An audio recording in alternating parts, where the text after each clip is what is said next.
Esse episódio é um oferecimento à Alura, a maior e mais completa escola de tecnologia do Brasil. Ganhe agora 15% de desconto na matrícula e tenha acesso a todo o conteúdo através desse link www.alura.tv/mundofreak. Ou, se preferir, aplique o cupom de desconto MundoFreak tudo junto na hora de fechar a matrícula. Os links vão estar no post desse episódio no nosso site. Confere lá e bora pro episódio.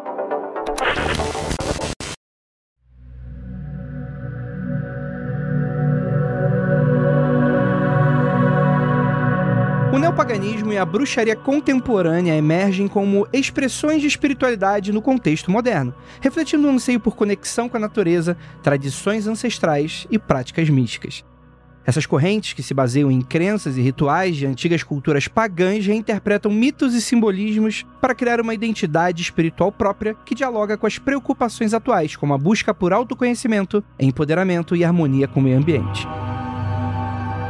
E na sociedade contemporânea, marcada por uma crescente secularização e diversidade religiosa, o neopaganismo atrai indivíduos que buscam uma espiritualidade mais pessoal e menos institucionalizada. Hoje, falaremos como essa redescoberta de prática esotérica e ritual antigo não só resgata saberes esquecidos, mas também promove uma nova forma de reverenciar a sacralidade da vida e do universo, trazendo um frescor à espiritualidade do século XXI. Logo depois da vinheta, e a gente já volta.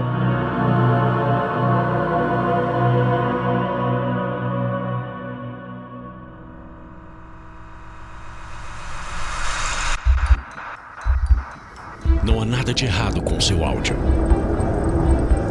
Adentramos agora através dos seus sentidos. Estamos preparando você para o que vai acontecer nos próximos minutos. Além do que conhece por tempo e espaço, o contato com algo além. Não conte para ninguém e nunca olhe para trás, pois este é Mundo Freak Confidencial.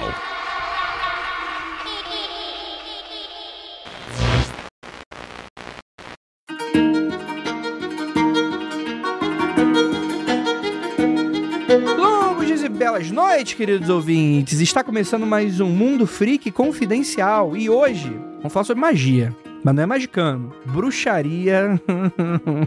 Depois de todas as aulas históricas que a gente tomou aí nessas semanas aí falando sobre bruxaria, pra onde tudo desembocou? Qual curva de rio parou esse conhecimento aí do século XXI? E pra me ajudar, temos aqui a nossa bruxa oficial do Mundo Freak, nossa queridíssima Carol Keller, Black Filipeta. E aí, tudo bem? Ô, louco, hoje usou meu nome de senhora. Você vai me chamar de senhora. E é com a voz aveludada. E eu sou louco de chamar a bruxa de outra coisa? Você quer a senhora pra cima. Boa noite pra todo mundo. Bora falar de bruxaria de novo, porque tem muita coisa pra falar. Então... E temos aqui a pessoa que, pra quem não sabe dos primórdios do Mundo Freak Confidencial, sabe que essa pessoa tem histórias. Ela cursou história e tem história também, né? História com H maiúsculo e H minúsculo, inclusive, né? Nossa queridíssima Tupá Guerra. História não falta, tanto acadêmica quanto não acadêmica, né? Tem bastante tempo. Já até inventaram assim, pô, mas você faz um monte de coisa, eu chamo envelhecer, gente. A gente vai envelhecendo, a gente vai tendo a oportunidade de fazer um monte de coisa, essa é a vantagem. Exatamente. E temos mais uma vez, não é mais convidada porra nenhuma, nossa queridíssima Inês Barreto, tudo bem? Tudo bem, esse mês eu fui praticamente fixa, né? Acho que todos os programas... Vocês vão ouvir minha voz. Vamos, Inês, o que você gosta? Vamos gravar sobre lhama, sobre jabuticaba, sobre... O que você gosta? A gente tem que marcar outra coisa aí, você tá... Vamos gravar sobre panda. Tá parecendo aqueles podcasts só de homem, que no dia da mulher, tipo, chama uma mina e fala, vamos falar... Qual o papel da mulher nesse assunto que a gente gosta tanto? Então, que no seu caso é com bruxarias e macumbarias e essas coisas, que é a sua especialidade, né? Mas outras oportunidades vão rolar, mas o episódio de hoje é especial, porque a gente vai falar sobre neopaganismo. E eu sei que é um tema, às vezes, muito polêmico a gente tratar esses assuntos como uma reconstrução, né? Um reconstrucionismo, né? Muitas pessoas falam, né, que a bruxaria é a religião mais antiga do mundo. É um tema debatível, mas antes da gente começar esse episódio, eu tenho um recadinho bem rápido para dar para você. Primeiramente, muito obrigado pela sua audiência, sua paciência. Você tá sempre aqui com a gente no Mundo Freak. Episódio número 2 do nosso especial de Halloween, bruxaria. O que vocês estão achando, gente? Vocês estão achando legal? Eu prometo que esse recadinho vai ser bem rapidinho. Seguinte... Primeiramente, lembrar, tá no spot desse episódio, lá no iniciozinho, 15% de desconto pra você que quer dar aquela incrementada no currículo com a Alura. Isso mesmo, a maior escola de tecnologia do Brasil, completamente online. Cara, você tem cursos de diversas áreas de tecnologia. Eu, por exemplo, sou designer e às vezes, por exemplo, vamos dizer assim, que eu quero montar um podcast. Tem tudo lá. Tem curso de edição, tem curso de podcast, você tem curso de Photoshop, você tem curso, cara, sem brincadeira, você consegue se transformar num podcast de um homem só. Por exemplo, eu tô dando um pequeno exemplo, mas muitas vezes a gente pensa na Alura, algumas pessoas podem pensar assim, poxa, Andrei, mas eu não quero ser programador. Mas, cara, tem tanta coisa dentro da Alura que você vai encontrar um mundo de opções. Então fica aqui a recomendação, alura.tv/mundofreak. Usa o nosso link para fazer aquela matrícula. Você sabe que alguém que tá querendo mudar de área ou alguém que tá querendo incrementar o currículo, dá o link do Mundo Freak, eu tenho certeza que ajuda a gente pra caramba. Alura, a maior escola de tecnologia do Brasil. E vamos falar aqui de Halloween, gente. Por quê? Vamos ter aí o nosso especial de bruxaria. Todos os episódios vão ser episódios sobre bruxaria para você que gosta. Galera, para além disso, teremos um especial legal de Halloween que vai acontecer agora no mês. Não vai ser um especial de ficção, mas vai ser um especial de Aconteceu Comigo aí de Halloween, que a gente vai publicar aí, tanto aqui como podcast, como também no YouTube, galera. Então, para você que me escuta, inclusive para você que é apoiador, a gente vai ter uma gravação ao vivo apenas exclusiva para apoiadores no dia 18 desse mês. Se mudar a data eu aviso vocês, mas deixem marcados na agenda de vocês, só para quem é apoiador. Com ele gravado, editado, a gente vai publicar esse especial, que vai ser, muitas participações incríveis, eu acho que vocês vão gostar pra caramba. E pra você que curte esses assuntos bruxísticos, temos o quê? O curso de bruxaria, Fundamentos da Bruxaria com a Carolzinha. Dê uma olhada lá no nosso perfil do Magicando, que é a nossa casinha do lado. Tem bastante recadinho, mas eu prometi que ia ser rapidinho, vai ser rapidinho então. Operação Prato, pra você que pediu a enciclopédia do Operação Prato, podcast da Globo, em parceria com a galera da produtora Paratopia, que no caso é a gente, né? Então, muita gente da Paratopia tá ajudando aí na produção. Eu, Ira Croft, mais um monte de ajuda legal que a gente tá tendo. Vamos ter aí, finalmente, a enciclopédia vai estar chegando no ar. Se ela não estiver no ar agora, na quinta-feira, fique ligado nas nossas redes sociais. Com certeza vai estar para a data de publicação do nosso próximo podcast da Operação Prato, que vai ser na próxima terça. Lembrando, toda terça-feira, podcast Operação Prato. Vão ser 12 episódios e vocês não perdem por esperar. Muitas emoções, hein, galera? Muitas emoções. E também estamos participando do Prêmio Podcast Brasil, Prêmio MPB. Aí, os maiores sucessos da MPB, o Mundo Freak e o Aconteceu Comigo estão lá. Então dá pra você votar em diversas áreas, em diversas categorias. O Mundo Freak está em assuntos diversos e em cultura, não cultura pop, mas cultura, tá lá o Aconteceu Comigo. Dá uma votadinha na gente, um voto por dia, vocês ajudam a gente pra caramba. E pra finalizar, ainda no tema Halloween, a gente tem o quê? Nós temos a festa de Halloween do Mundo Freak, a nossa festa fantasia, que tá se tornando um clássico já é a segunda vez que a gente vai fazer. Dia 26 de outubro, garanta agora o seu ingresso. Você quer ver a gente ao vivo? Vai ter uma performance legal, vai ter concurso de fantasia, vai ter o... Cara, você vai ter a gente, né? Pô, quem quer me ver? Galera, pra você que tá aí em São Paulo, vamos deixar o link no post desse episódio. Se você tá perdido, Andrei, não achei o link no post, dá uma olhada lá na nossa...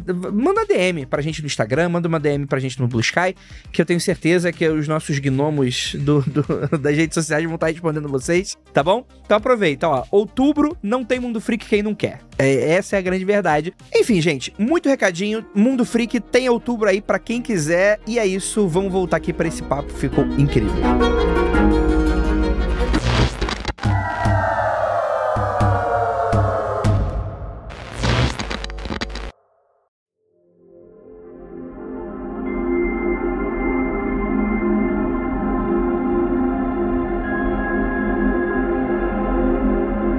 Então vamos lá, galera. Carol. Pois não. Eu vou começar com você, porque no Magicando a gente tem um péssimo hábito de falar mal de algumas tradições específicas. Que a gente não vai fazer isso aqui hoje. Não vai fazer. A gente não vai estar fazendo. Porque a gente não tem nada... Isso é preconceito, é muito feio. Estou fazendo aqui uma autocrítica do PT. É muito importante e tal. Mas eu acho esse tema interessante, por quê? Porque no fundo, a galera do ocultismo se divide em a galera que jogava RPG e levou RPG a sério demais, e a pessoa que comprou a revistinha da banca e levou a revistinha da banca a sério demais, né? O ocultismo se divide dentro desses dois setores. Mas é muito importante porque religiões contemporâneas, né? E religião também é um tema debatível naturalmente, né? Essa espiritualidade voltada para a natureza, que comumente a gente associa hoje como bruxaria e tem um amplo espectro aí de tradições específicas, né? Às vezes a tradição é mais familiar, às vezes é realmente a pessoa que começou ali na banquinha do jornal, e eu acho que não tem problema nenhum, apesar das brincadeiras que a gente faz, é algo que inclusive é muito legal. Isso deu oportunidade para muita gente conhecer coisas novas, né? Mas, sei lá, vai falando aí que eu não sei mais como puxar isso pra bruxaria. Começou o assunto, é que o assunto é muito amplo, né? É um negócio gigantesco, assim. E quando a gente chega nessa parte que tá falando aí sobre essa mistura, esse pezinho da bruxaria numa coisa meio religiosa, na parada da natureza, a gente acaba ficando meio perdido mesmo. Mas eu tô falando assim, do meu lado, eu sou a pessoa que levou a revistinha Witch sério demais. Era maravilhosa aquela revistinha. Inclusive, vou confessar pra vocês que vira e mexe, tô aqui lendo as HQs, porque era muito boa, era uma qualidade, assim, ó, excelente. Eu tinha minha coleção até esses dias. Amiga, o que você fez com a coleção? Eu não sei. Tá caríssimo no Mercado Livre, você podia estar rica. Tá vendo? Antiguidade. Olha aí como eu sou besta. Talvez esteja em alguma coisa aqui no mundo da minha massa de documentos. Mas pra quem não sabe, houve um momento em que a Wicca chegou aqui no Brasil, e eu não sei dizer, pra ser bem honesta, eu vou pedir ajuda pras professoras universitárias pra entender qual é o momento em que chega aqui realmente, mas dentro desse reavivamento da bruxaria, por assim dizer, a Wicca vem muito forte, né? E ela vem também pras crianças, né? Ela vem assim de uma forma mais ampla, precisamente porque o caráter dela é bem longe daquela bruxaria da Inquisição que a gente tava falando nos outros episódios, que Sim. tem relação com a bruxaria diabólica, né? Eu ia puxar, inclusive, isso, né? Porque a gente termina o nosso episódio de antiguidade, mas é bruxaria histórica, né? Porque Idade Média já não é mais... E Renascimento, etc., já não é mais antiguidade, né? Mas a gente termina ali justamente pra fazer a conexão com esse episódio. Então é muito interessante, né? Porque a gente termina aquele episódio de uma maneira bastante mais cética, né? Nesse sentido de pessoas sendo perseguidas, pessoas politicamente, né, minoritárias sendo perseguidas por suas crenças, né? Que funcionava mais como uma desculpa, né? Porque essas crenças nunca deixaram de serem praticadas, né? Só o que é debatível é o quanto que a pessoa tinha de dinheiro no bolso e o quanto que ela tinha de influência política, né? Obviamente, né? Mas isso desemboca aqui pro século XX pra reconstruir uma coisa, e reconstruir é uma palavra interessante, uma coisa que é orgulhosa, que é um resgate de um poder perdido, supostamente um poder perdido e coisas nesse sentido. Eu queria entender aonde isso se encaixa, né? Nesse sentido, eu acho que talvez a gente possa até usar a palavra romântica, porque é a partir desse movimento que a gente tem esse revival, né? Tipo, eu vou olhar para esse passado de uma forma mais romântica, eu vou romantizar tudo isso que aconteceu. E é nessa romantização que a gente deixa essas raízes diabólicas e essa bruxaria mais densa, né, mais assustadora, pra gente começar a construir aquilo que a gente entende por Wicca agora. É claro que a gente tem as nossas historiadoras pra poder falar um pouco mais a respeito dessa questão romântica e tudo mais, mas eu acho que não tem como não passar por ela, né? Falar da Wicca, dessa reconstrução da bruxaria sem falar do romantismo, acho que não faz muito sentido. Acho que tem algumas questões bem interessantes. O Andrei tenta fazer episódio que não é de história, mas ele chama a gente, daí é impossível. Eu vou chamar a gente do Masterchef. Eu quero que você explique sobre bruxaria. E aí vão falar sobre culinária. E aí vai ser... Isso, mas não, então a gente vai falar de história.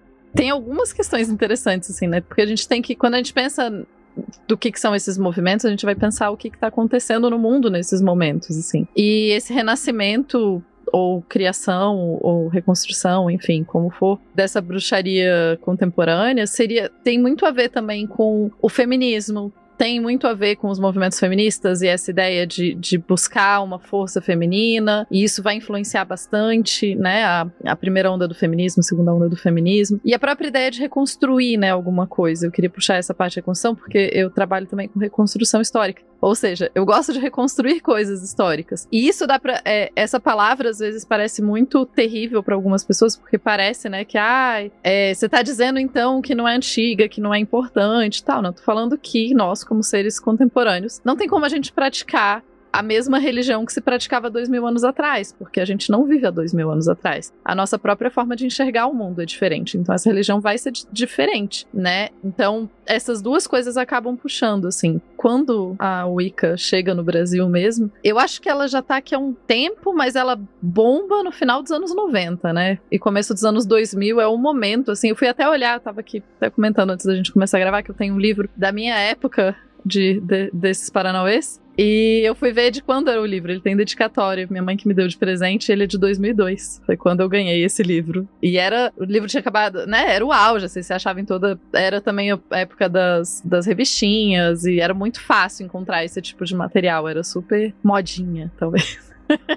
Mas eu sei que tinha gente praticando desde antes, assim. Mas entrou na grande mídia por aí, né? No Brasil a gente tem desde mais ou menos os anos 80, né? Tem uma primeira leva de um pessoal que traz isso dos Estados Unidos, que ainda na década de 80, começo de 90, a gente não tinha internet, né? Ficava muito mais restrito, mas já tinha alguns covens, algumas pessoas praticando. E aí vai ter essa primeira geração que a gente pode trazer aí nomes tipo a Márcia Frazão, por exemplo, que ainda não estava tão identificada com o Wicca, mas que já falava de bruxaria, já falava desses temas. E acho que a Márcia, um pouquinho depois dela, que o Claudinei Prieto traz realmente os primeiros eventos de Wicca, vai trazer os primeiros livros, que é ele nesse começo dos anos 90. Mas bomba mesmo no final dos anos 2000, né? Começo dos anos 2000, na verdade. Porque é quando a internet tá vindo com tudo e, tipo, ela tem um papel muito importante na popularização da Wicca. Eu lembro daquela época, né, estava lá também, que essa era uma discussão que a galera tinha com frequência, né? O pessoal mais velho já tinha essa coisa do tipo, vai popularizar demais, a bruxaria tem que manter o seu mistério. Tinha toda uma discussão, inclusive, do que era Wicca e o que não era, porque tinha essa galera que não necessariamente se identificava como wicano, né, porque estava vindo de outros lugares. Aí no meio já tinha um pessoal que vinha de tradições familiares, era uma grande bagunça ali naquela época, mas é realmente o momento que bomba aqui, né? Então, a gente pode dizer que já tá aqui há uns 40 anos, mas faz uns 20 que tem mais popularidade. Né? É muito bom que você comentou do começo da internet. Eu lembro muito de procurar e, né, não tinha Google na época. Daí você conseguia os endereços dos sites, aquele site tipo todo preto com letras vermelhas, assim, com um negócio piscando no canto, assim. Nossa, era muito onde a gente conseguia as informações e tentava entender. Eu lembro, nossa, foi realmente... Começava a surgir nas bancas, etc, né, porque já tinha, mas foi a época que daí começou a se falar essa coisa, não é malvado, bruxaria é legal, que começou a aparecer mais, assim, né? Então, eu sou da geração que foi com 12, 13, 14 e começou a falar, nossa! E daí pegou muito pessoal que tava querendo ser ateu junto, e daí misturou e fez um grande caldeirão de adolescentes, assim. Junto com o pessoal do RPG também. O que é um negócio que eu recomendaria muito evitar, que é caldeirão de adolescente. Adolescente, já é um problema. Um caldeirão, então, aí fodeu, né? Eu imagino mesmo pro pessoal que já praticava a sério, o tempão, e de repente chega um bando de adolescente que leu 3 coisas na internet e acha que sabe de tudo, assim, deve ter sido caos. E tinha uma coisa nessa época que os jovens nunca vão saber o que é a lista do Yahoo. A grande conversa da galera de bruxaria rolava primeiro no Mirk, que era um negócio da pré-história da internet, e depois migrou pras listas do Yahoo. E até como historiador eu fico pensando quanto que a gente perdeu de material para entender essa história da bruxaria no Brasil, porque, né, sei lá o que aconteceu com esse arquivo quando o Yahoo começou a falir. Mas a comunidade se dava muito nisso, né? E aí tinha uma galera que, assim, a gente aqui em São Paulo ainda conseguia conhecer pessoas, né? Acho que São Paulo, pessoal do Rio de Janeiro, das grandes cidades. Mas tinha muita gente em cidades menores, mais longe, que era o único canal que tinha era internet e e-mail, né? Eu era isso, né? Embora eu morava numa cidade grande, né? Morava na capital, mas era isso, assim, você não tinha muito onde descobrir. Você aprendia muito por livros e fóruns de internet, etc. Só pra deixar claro, gente, eu não continuei nesse caminho. Isso foi uma coisa que ficou lá atrás, assim. Nada contra quem continuou, só pra ninguém achar também que eu tô falando em nome de alguma coisa que eu não tô. Mas é interessante ver, assim, né? Porque aqui chegou também muito forte. O movimento feminista tem muita relação, né? Com esse fortalecimento da Wicca. Aqui também, né? Os momentos também, assim. E aqui a gente recebe muito por uma influência norte-americana, né? Que aí a Wicca mesmo, o neopaganismo começa na Europa ali, mas a Wicca mesmo né, na Grã-Bretanha, ali com o Gerald Gardner, vai para os Estados Unidos e a gente vem muito pelos Estados Unidos. E nos Estados Unidos tem muito essa relação, né? Dos movimentos de contracultura falar, do movimento hippie. E quem influencia muito os nossos primeiros, né, praticantes aqui é a Starhawk, que é de uma tradição que é profundamente ligada a movimentos políticos, né? Então acabou trazendo muito pra cá. Feminismo, ela, naquela época já, quando ela escreveu os primeiros livros, na década de 70, ela já falava em preservação de meio ambiente e tudo, né? Então a gente é muito influenciado por essa tradição dela também. Eu tô até com a Bíblia da Starhawk na mão aqui. Eu achava que a Starhawk era uma editora. Não, é o nome da autora. É o nome mágico dela. É o nome mágico dela. Eu tava ouvindo vocês, né? Eu tava me lembrando da época em que eu não cheguei a pegar, assim, a lista do Yahoo, né, gente? Assim, não chegou a acontecer. Eu já tava ali no Orkut, né? Quando eu comecei a poder ir ali nas lan houses perto de casa. Mas eu saía da escola, ia pra livraria ficar até o horário do almoço. Mentira, até o horário do lanche da tarde, que é quando minha mãe ia sentir minha falta, lendo os livros, porque a minha mãe não ia deixar eu comprar, né, um livro de bruxaria, você tá doida? Então eu ficava lá a tarde toda lendo e tal. Mas também, uma outra parada que eu queria perguntar pra vocês, aproveitando esse bloco da questão histórica, que muito do que eu li, né, e do que eu estudei para entender o porquê que esse neopaganismo vem com tanta força, tem muita relação com uma frase que quem é ouvinte do Magicando já ouviu 300 vezes, já riu muito a respeito disso, que é a Wicca é a religião mais antiga do mundo, né, e da onde que vem isso, né, por que a gente tem ali uma Murray e como que é o nome do camarada do Evangelho das Bruxas? Esqueci o nome dele. É o Stuart Farrar, não é? Não, é aquele outro que fez o Evangelho. Não, o Evangelho das Bruxas já é o Charles Leland. Isso. Eu confundi com a Bíblia das Bruxas. E pior que a Bíblia tá aqui também, então. Eu tô com todos aqui. Mas assim, a gente tem duas figuras muito importantes, que é a Murray e o Leland, e eles contribuem muito para começar a fomentar essa ideia de que aquelas bruxas que a gente conversou nos episódios passados, na verdade estavam praticando não necessariamente aquelas heranças xamânicas, né, as questões populares, não, os ritos que são não necessariamente diabólicos, mas que têm origem ali popular. Eles entenderam, conforme as pesquisas deles, que tinha uma relação com o paganismo. E aí eu queria perguntar pra vocês a respeito disso, né? Como que a gente cola essa linha do tempo, né? Então a gente termina ali toda essa questão aí romântica, a gente tem esse momento em que a gente tem esses estudiosos e que eles decidem trazer e colar juntinho dessa Inquisição a questão toda do paganismo, pra se criar o neopaganismo. É assim mesmo? Como que é essa parte? Eu tenho opiniões polêmicas sobre o Leland e a Murray. Eu gosto. A gente tá bem... Eu não tô até ignorando o Andrei, né? Desculpa, Andrei. Mas, Andrei, a gente pode estar bem com opiniões polêmicas. Eu só não concordo, de verdade, vou abrir meu coração, eu só não concordo quando aquele autor do História da Bruxaria começa a falar mal da Murray. Ele não pode. A gente pode falar mal dela, entendeu? Dentro desse fórum aqui, a gente pode estar falando mal do trabalho dela com todo respeito aí, a Murray, mas... difícil, né, amiga? Mas aquele autor, ele não vai estar podendo fazer, porque ele faz da forma mais machista do mundo, e eu queria deixar aqui a minha revolta em relação a essa parte. É isso. A Murray sofreu muito isso, né? Tipo, beleza, a pesquisa dela tem sérias questões, mas uma das coisas que ela passou foi porque ela era mulher, né? E ela foi muito pioneira, assim, né? Só para contextualizar o pessoal. A Murray que a gente fala é a Margaret Murray, ela foi uma egiptóloga britânica. Ela morreu na década de 60 com, tipo, 100 anos, assim, ela nasceu bem no finzinho do século XIX. Ela foi a primeira mulher a ter um cargo de egiptologia, ela foi a primeira mulher a fazer trabalho de campo no Egito. Na Inglaterra, ela é super importante pro campo dela. E aí, durante a Primeira Guerra, ela não tinha dinheiro, né? Não tinha financiamento para pesquisa e também não podia sair da Inglaterra, né? Porque ele estava em guerra. Peraí, alguém sem financiamento para pesquisa estudando antiguidade? Nunca aconteceu isso antes. Você começou em algum lugar. Ficou pioneira em não ter financiamento de pesquisa.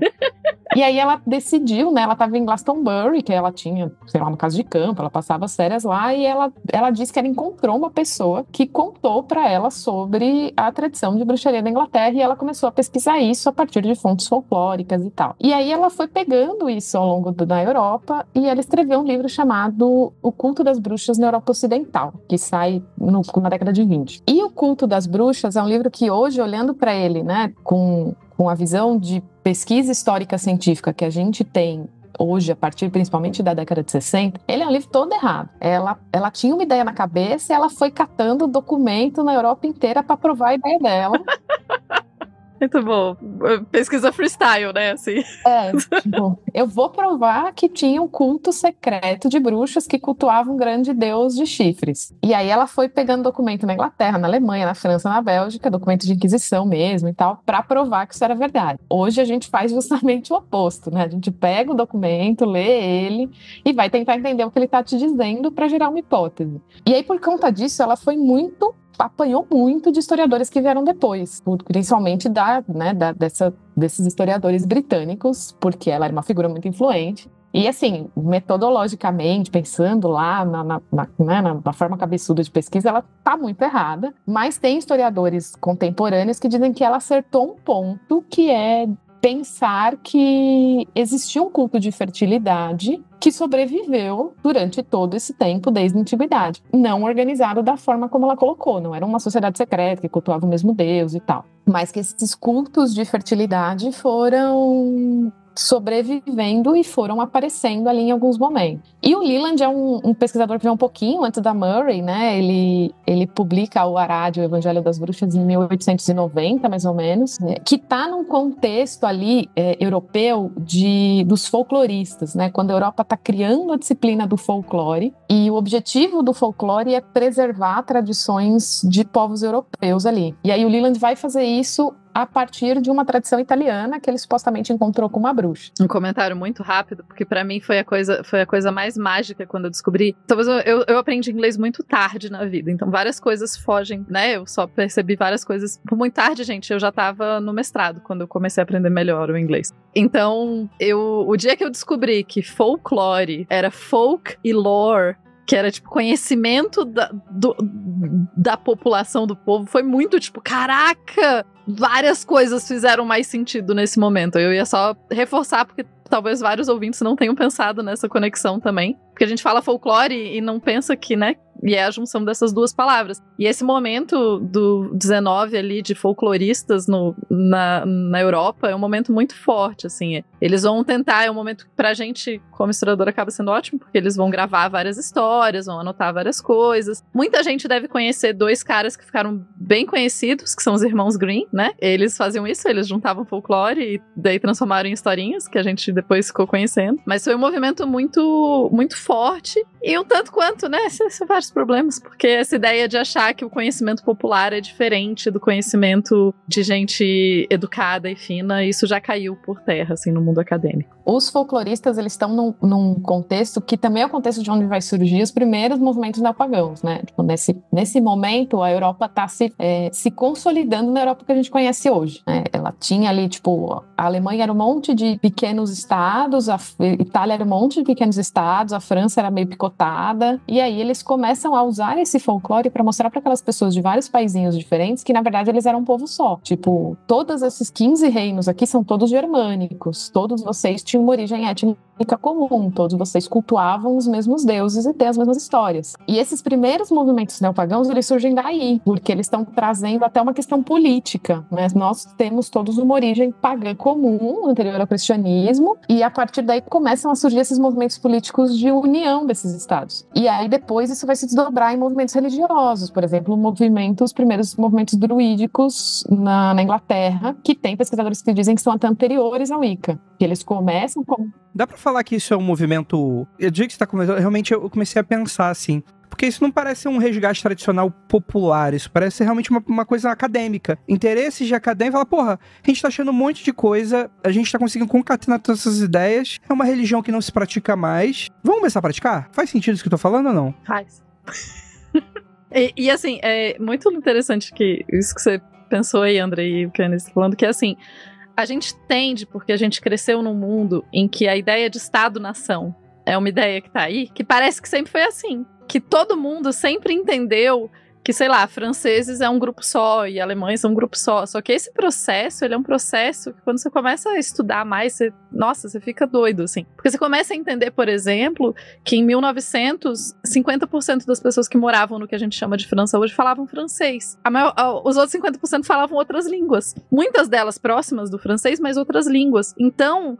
olha como, né, como você tem várias camadas e várias linhas aí de pessoas puxando elementos diferentes para formar essa ideia de nação. Então essa ideia de nação é uma construção, ela não é só uma coisa, não é uma coisa natural, até porque o pessoal às vezes, especialmente nessa época, eles iam às vezes buscar coisas e falavam, não, isso daqui é parecido com isso, logo sempre esteve junto. E não é que aquela conexão sempre esteve ali, é uma conexão que vai sendo forjada. Isso acontece muito quando eles olham para os documentos da Idade Média, então eles vão dizer, vamos provar que os germânicos sempre foram germânicos, e daí eles vão pegar todos os textos que tenham mais ou menos aquela mesma língua e falar, tá vendo, todos esses textos aqui são germânicos, só que se você fosse ler os textos mesmo, né, quando você vai olhar os textos, eles não se entendem como um grupo só. Então era como, sei lá, se alguém chegasse hoje em dia aqui na América do Sul e virasse para todos os povos latino-americanos, todos, inclusive o Brasil, e falasse, não, gente, vocês falam uma língua mais ou menos próxima, tal, vocês todos têm uma identidade comum e vocês têm que ser uma coisa só. Vocês têm que se entender como uma coisa só, né? Então faz parte desse processo, assim. É muito fascinante. E esses intelectuais, eles estão muito na base da formação até da própria Wicca, né? A Margaret Murray e o Leland, como a gente falou, que são, né? A Murray é uma intelectual zona acadêmica mais tradicional, o Leland um pouco mais fora ali do circuito da academia, mas, né? E tem um outro antropólogo que foi muito importante para eles, que é o James Frazer. James Frazer é um cara extremamente importante para a antropologia do século XIX, que ele escreveu um livro chamado Ramo de Ouro, que é tipo 13 volumes gigantes que ele passou a vida escrevendo, e aí hoje condensaram tudo num só e a gente lê eles. O Frazer passou a vida tentando comparar cultos de fertilidade pelo mundo. Ele partia de uma premissa de que na Itália tinha um culto de fertilidade a Diana, que tinha um sacerdote homem, que de tempos em tempos ele era morto por outro sacerdote para renovar a fertilidade da terra. Então, tipo, a deusa era perene e o deus, né, a representação do deus masculino tinha que ser frequentemente renovado. E aí ele vai pesquisar cultos de fertilidade ao longo do mundo para mostrar paralelos com esse culto. E a metodologia da Margaret Murray é muito parecida com a do Frazer, porque ela foi formada na academia numa época que ele era o top do que existia de mais moderno de antropologia.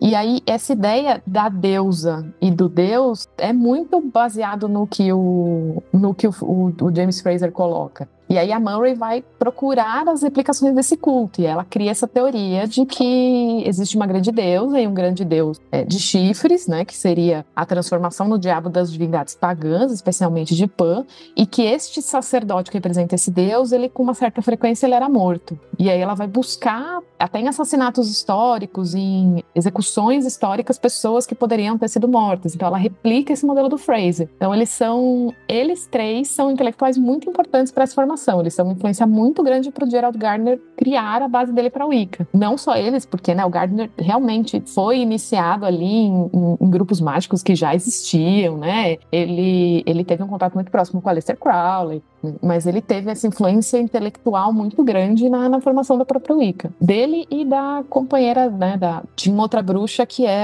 foi o braço direito do Gardner por muito tempo. A Doreen Valiente? Isso. E aí depois eles romperam, enfim, mas também teve uma influência muito grande da Doreen na formação da Wicca. E todo esse caldo intelectual influenciou muito os dois. O Gardner era amigo da Murray. Ela fez os prefácios dos primeiros livros dele também. Ela já estava mais velhinha, mas eles eram amigos. A patotinha, né? É.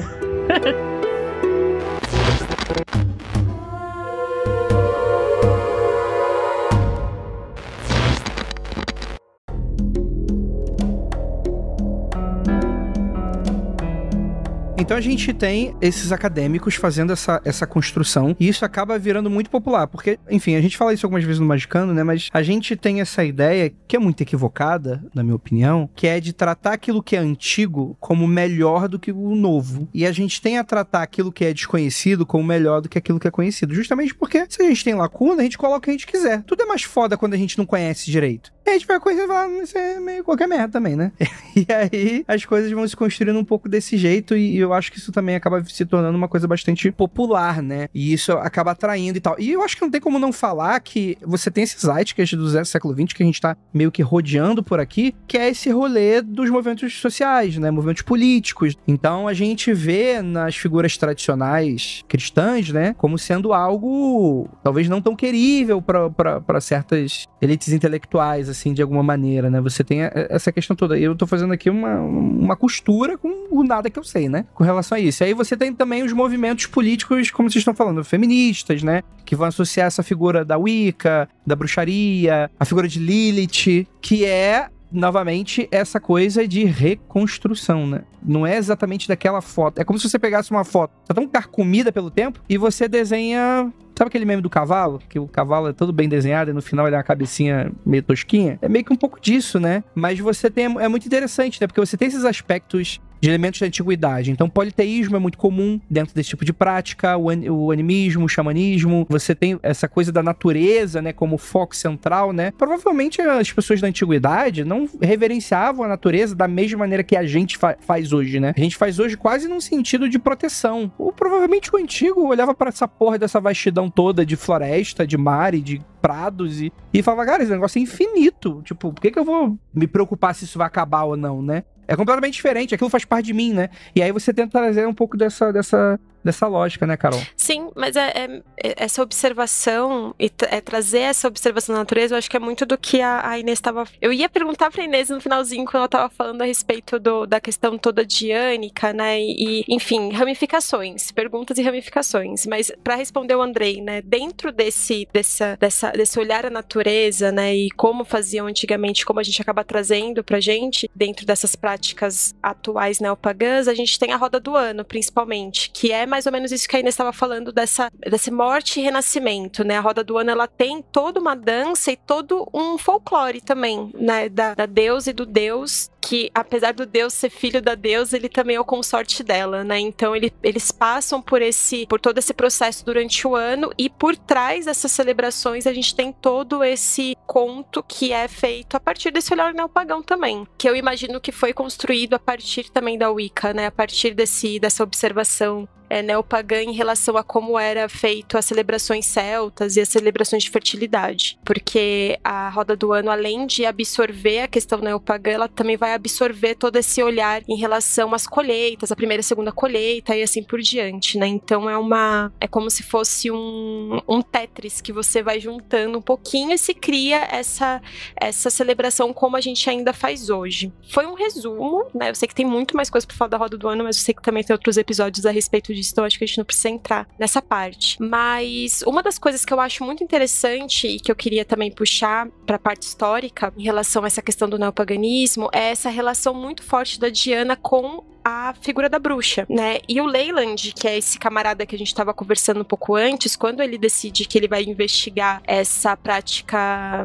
hereditária de bruxaria na Itália, ele se aproxima de uma mulher que se diz bruxa, né? Se diz herdeira dessa prática antiga, pagã, e ele fala pra ela, olha, eu ouvi falar que existe esse pergaminho e eu quero saber se você não vai arrumar pra mim e não sei o que, e ficou insistindo ali com a mulher, e aí ela me aparece com um pergaminho que ela mesma escreveu, né, um texto que ela escreveu, que ela passou ali, né, a limpo esses conhecimentos que eram passados de forma oral dentro da tradição dela, se de fato, né, eu tô aqui dando um voto de confiança, mas se de fato era realmente uma praticante desse neopaganismo. Mas, para além desse ceticismo, agora eu vou trazer a minha máscara que eu não trago sempre, que acredito talvez que tenha realmente algum babado aí. Mas por que eu tô puxando isso? Porque não só na Itália, mas em alguns outros países, algumas outras localidades, a gente tem alguns cultos que realmente são passados de forma hereditária. No caso específico da Itália, a gente tem aquilo que a gente chama de strigheria, que é a bruxaria italiana.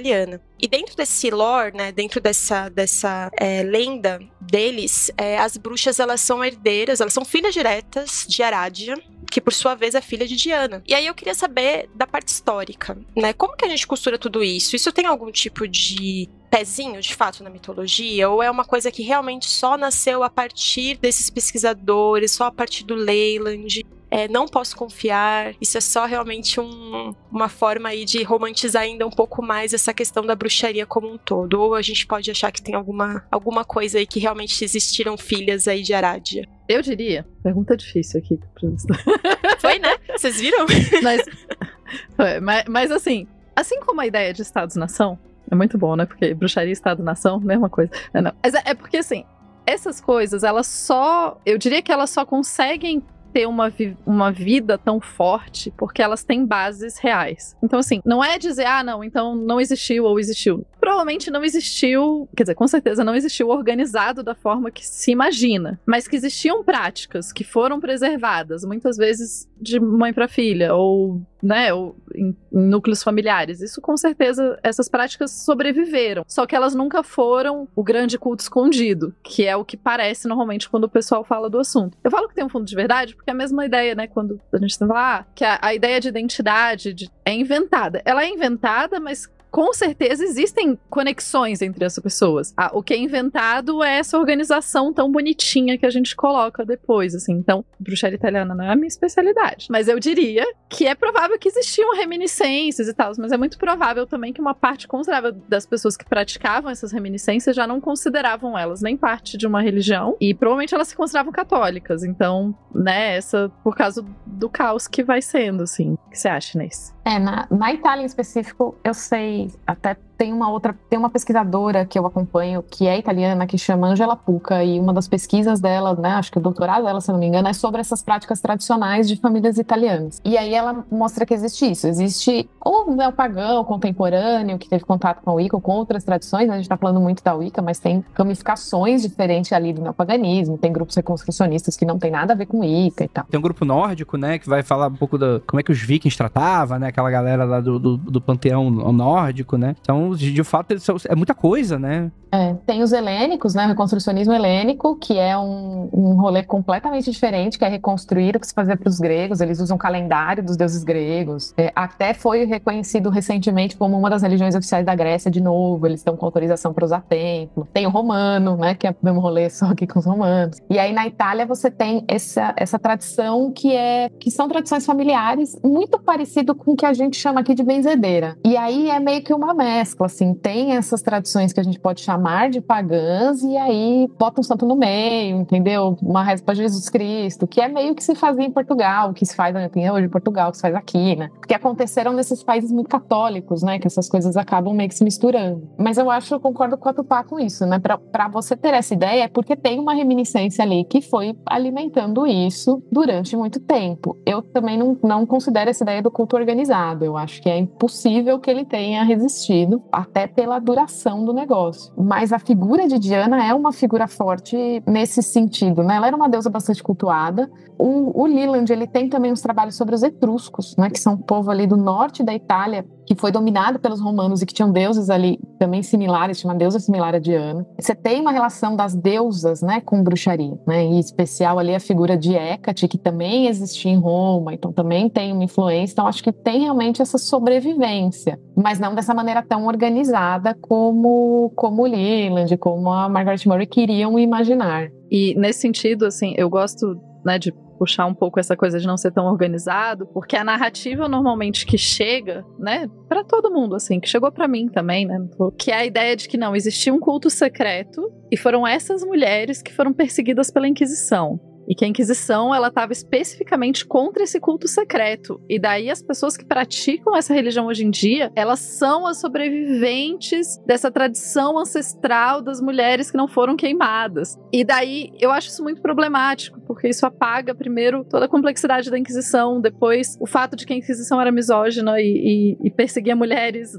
a despeito delas praticarem uma coisa ou outra. Então, que não tinha a conexão não é tão certa, né? E que esse culto nunca foi assim. Então, essa é a questão. Você meio que confirma a narrativa que a igreja usava. E eu não tenho problema com isso no aspecto, por exemplo, da bruxaria herética, que vai trabalhar com essa ideia de missa negra, cruz invertida, ou seja lá o que for, pra você pegar os símbolos cristãos e trabalhar naquela força. Aí ele diz, vocês estão falando que a gente é assim mesmo? Então, beleza, foda-se, a gente vai ser assim agora. E vai ser só pra irritar mesmo. Beleza, eu não tenho nenhum problema com isso, necessariamente. Mas eu acho interessante e curioso quanto que, tentando acertar, acaba trabalhando no estereótipo, que tecnicamente era prejudicial antes, né? Enfim, né, eu acho que a discussão é complexa também, né? Eu acho que não é necessariamente ruim, mas é estereotipado, né? E assim, você tem que lembrar que essas pessoas, todas elas, os estudiosos, os praticantes, etc., essas pessoas são filhas dos tempos delas. Isso é um negócio que que frustra essa ideia de falar, porque tal pessoa é à frente do seu... Ninguém é à frente do seu tempo, gente. Existe um número, um espectro de variação possível em qualquer período que você pode ser. Você tá dentro desse espectro. mas as pessoas são filhas do tempo delas. Então é claro que uma pessoa no século XIX vai pensar o mundo de outra forma, então ela vai buscar essas conexões, e às vezes ela nem passava pela cabeça dela o quanto ela estava reproduzindo a narrativa que já existia quando ela está contando essa mesma narrativa da Inquisição. E daí hoje a gente consegue olhar por que ela fez isso, e é por isso que o conhecimento também tem essa coisa. Eu não tô dizendo que o conhecimento é sempre evolutivo, tá? Mas o fato da gente poder aprender com outros é tão importante porque essas pessoas fizeram essas reflexões, e graças a essas reflexões que a gente consegue fazer outras hoje, né? E consegue ver isso que a gente tá vendo. E pra gente parece meio óbvio, mas não era sempre óbvio. Tem um outro ponto também que eu queria trazer em relação até essa questão toda do estereótipo, né, e tudo mais. Fazendo a pesquisa para o curso, para fazer o material do curso, né, eu me deparei com um vídeo que eu fiquei totalmente apaixonada. Eu tive que mandar mensagem pra Babi, o Keller me aguentou falando e mostrando pra ele o vídeo. Aquela coisa, né, que aparece pra você, você fica ali, que era a respeito das bruxas Romani, da România, na verdade, nem todas elas eram Romani, né, tem uma diferença, mas essa é uma bruxaria hereditária também, e muito do que elas fazem, elas usam muito desse estereótipo, profundamente desse estereótipo, principalmente daquilo que assusta, daquilo que afugenta, para ajudar, de certa forma, né, a criar um encantamento em relação ao trabalho delas, né, porque elas ganham a vida dessa forma, né, isso é hoje, né, isso é, sei lá, alguns anos atrás, o vídeo, só que os conhecimentos que elas passam, né, de geração em geração, é uma coisa, assim, totalmente antiquíssima, assim, e tudo aquilo que elas fazem é feitiçaria pura, né? É até dando um spoiler do curso, né? Eu vou falar muito a respeito dessa diferença pra gente tentar entender qual é a diferença entre bruxa e feiticeira, porque é uma questão, e é uma questão importante, né? E dentro desses saberes, desses fazeres, tem muito desse estereótipo também, precisamente porque ele funciona, tá dentro da cabeça da pessoa, né? A pessoa, ela tem medo, isso assusta. Então é importante também entender que a figura da bruxa posterior, né? Apesar de ter esse lado do neopaganismo que também tenta trazer uma doçura, tenta trazer uma coisa mais limpa, uma bruxa boa, uma bruxa branca, ou seja lá o que for, como eles chamavam, também tem esse outro lado da bruxa que pega todos esses aspectos negativos, inclusive usa desses deuses para fazer seus próprios feitiços, né? E nesse ponto aqui, o que eu quero? Eu tô falando especificamente com os ouvintes do Magicando, que já me ouviram falar muito a respeito da parte herética da bruxaria, né? Porque dentro do rolê todo do ocultismo, a gente vira e torce muito o nariz para essas questões heréticas. Só que se você olha para a história da bruxaria, ou se você olha para as práticas de feitiçaria, principalmente dessas hereditárias, todas elas acabam absorvendo alguma coisa ou outra do catolicismo, um catolicismo popular. A gente usa as ferramentas que são na nossa mão pra gente fazer aquilo que precisa ser feito, porque se trata de um ofício. E uma dessas bruxas, inclusive, no vídeo, que é maravilhoso, ela começa o vídeo falando assim: eu faço criança nascer, eu levo gente embora, eu faço gente casar, eu faço gente separar, não importa. Né? Esse é meu trabalho, é para isso que eu tô aqui. Então, é muito desprovido dessa questão toda moral, né? É muito mais, de uma ancestralidade muito bonita, assim, e ela usa de questões heréticas, ela usa das imagens. Por que eu tô falando isso, né, dentro desse contexto todo neopagão? Que muito da forma como elas vão usar também as deusas e os deuses não necessariamente vai ser por essa adoração, mas também porque é uma ferramenta mágica para se utilizar. E aqui, abrindo um outro parênteses, tá? Eu não estou falando no aspecto histórico, tá? Eu tô falando enquanto praticante. Lembre-se que eu não sou do rolê da história. Mas é uma parada importante de se entender, né, que a gente tem o neopaganismo, né, a gente tem as pessoas que vão realmente trazer esse culto a esses deuses, e a gente tem essas bruxas aqui, essas feiticeiras que vão utilizar desses poderes, desses saberes, para fazer o trabalho que elas têm que fazer. E tá tudo certo, né, e não necessariamente é neopagão. Eu acho que essa questão também do neopaganismo teve um movimento, e não tô dizendo que é geral não, mas teve um movimento muito de recusa do cristianismo e de tentar falar, o cristianismo foi horrível, blá blá blá, claro, mas, e ao mesmo tempo isso juntou então com uma certa superioridade, assim, de tipo, olha, a gente não cultua o cristianismo, porque a gente já conseguiu se limpar disso, a gente faz isso daqui que não tem nada a ver com o cristianismo, nós somos muito mais antigos, nós somos muito mais ancestrais, e daí conecta com essa outra questão, né, então por um tempo, e eu vejo que isso já mudou bastante, né, mas por um tempo tinha um pouco isso, assim, do tipo, lá no falar final dos anos 90, começo dos anos 2000, se vendia muito essa ideia de tipo, olha, isso daqui é você se conectar com as verdadeiras raízes do seu povo. E era engraçado isso, né? Porque, tipo, Brasil. Aí, tipo, as verdadeiras raízes do Brasil são o quê? A Inglaterra, pelo jeito, né? Porque havia muitas coisas da Inglaterra e era super confuso, assim. Porque era isso, né? Tipo, as verdadeiras raízes. E daí você vai se conectar com o ramo de sabugueiro. Aí você fala, quê? Que é um sabugueiro? Tem isso aqui? Onde eu vou arrumar um sabugueiro? E ao mesmo tempo, e daí eu sinto que ficou um pouco isso, assim, do tipo, não... Quem faz coisa ou fala coisa de cristianismo não entendeu ainda a parada incrível intelectual. E pra mim isso é muito um resquício dessa intelectualidade que criou isso, né? Assim. E é interessante, né? Porque eu vejo muito que... E daí é que é uma visão pessoal minha, não é tanto de pesquisadora, assim, mas eu vejo que em várias sociedades, o fato das mulheres serem responsáveis pelos partos e pelas mortes, é muito comum em várias sociedades as mulheres também serem responsáveis pela morte, acaba contribuindo para essa visão da mulher como um ser que está mais ligado a mistérios, né? Porque está ligado ao mistério de como que faz a vida e como a vida acaba. Então isso acaba conectando um pouco. Então você tem muitos povos que vão pensar essa coisa. Claro que pra gente hoje, na maior parte das cidades, a gente acaba associando mais homens ao parto em alguma medida, porque tem mais homens médicos e desde que a gente medicalizou o parto, e daí fica todo esse outro rolê, assim. Mas é interessante, né? Porque você vai encontrar essas conexões em várias sociedades. E daí a questão que a gente, como historiador, já hoje se pergunta, não é mais tipo, não, olha, isso é parecido com isso, então claramente a gente fala, calma, isso é parecido com isso, pode ser porque tem um contato e porque tem uma coisa que é conectada, ou pode ser porque isso é um negócio meio lógico e daí isso poderia ser pensado por vários seres humanos em vários lugares diferentes, assim, né? E daí, enfim, são questões.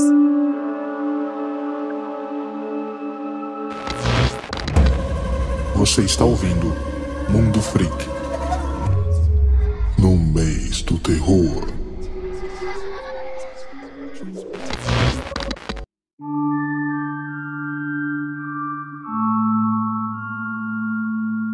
Eu acho que a gente pode citar algumas práticas, assim, né? A gente tem o Wicca, que acaba sendo uma religião bastante popular. Eu acho que é seguro falar hoje. Antes era mais polêmico, né? Mas a religião é uma religião, né? Não é só um conjunto de práticas, né? Algo que foi... Não, eles se chamam de religião da Deus. É palavras do Claudinei Pietro, assim. Tipo, eu acho pelo menos seguro falar. Beleza. E essa definição de religião, ela é muito...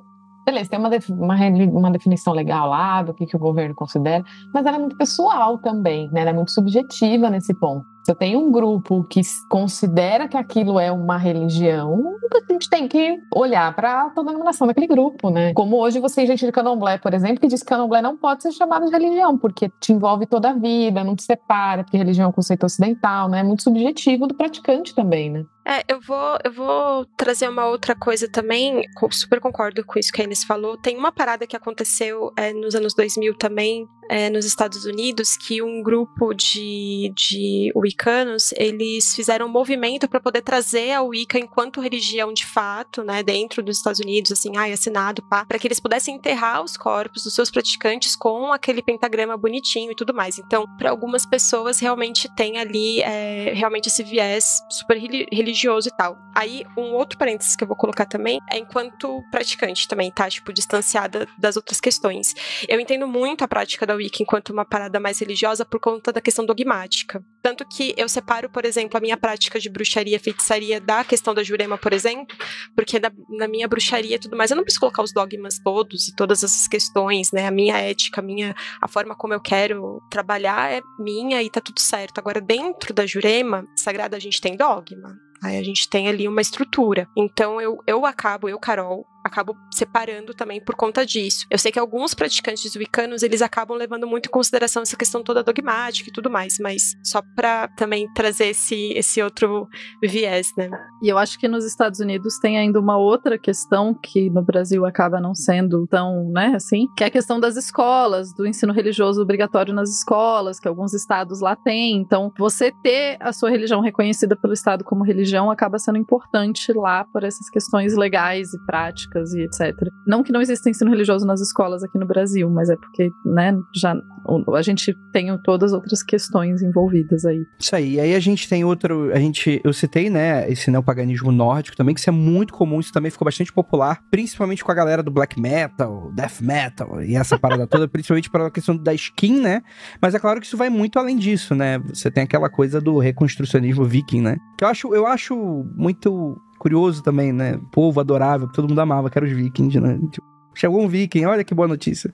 Super simpáticos, entendeu? Educados, chegam na sua casa, pedem licença antes de entrar, né? Tomam um cafezinho com a sua avó, tá tudo certo. Então, mas assim, né? É porque viking é profissão, né? Não é povo, é muito estranho as pessoas falarem de viking. Tipo, viking era a profissão deles, gente. Não era, né? Assim, a gente usa viking de termo genérico, mas os vikings era a galera que saía por aí pilhando. Sim, mas é aquela galera mais azatru, né? Não, mas aí eu ia falar que é porque eu só lembrei, você estava falando, eu lembrei de um texto, eu não vou saber citar agora, perfeito, mas é um texto da época, mais ou menos de 900 e alguma coisa ali da Inglaterra, né? De alguém reclamando que as mulheres que moravam antes na ilha, antes dos vikings chegarem, que elas só davam atenção pros vikings, porque eles penteavam o cabelo, e eles eram mais cheirosos, e eles eram mais bonitos, e eles eram mais educados. Eu falei, cara, é muito bom. Porque esse é um texto de época, né? De, tipo, bretões, anglo-saxões ali reclamando que os vikings chegaram, porque tinha uma convivência também, né? E que as mulheres estavam dando muito mais atenção pros vikings. Então, cara, em alguma medida, talvez eles fossem... Eu estou apaixonada por isso, eu não fazia ideia, eu adorei. É muito bom. Então, aquele meu crush antigo no Ragnar... ele pode se manter.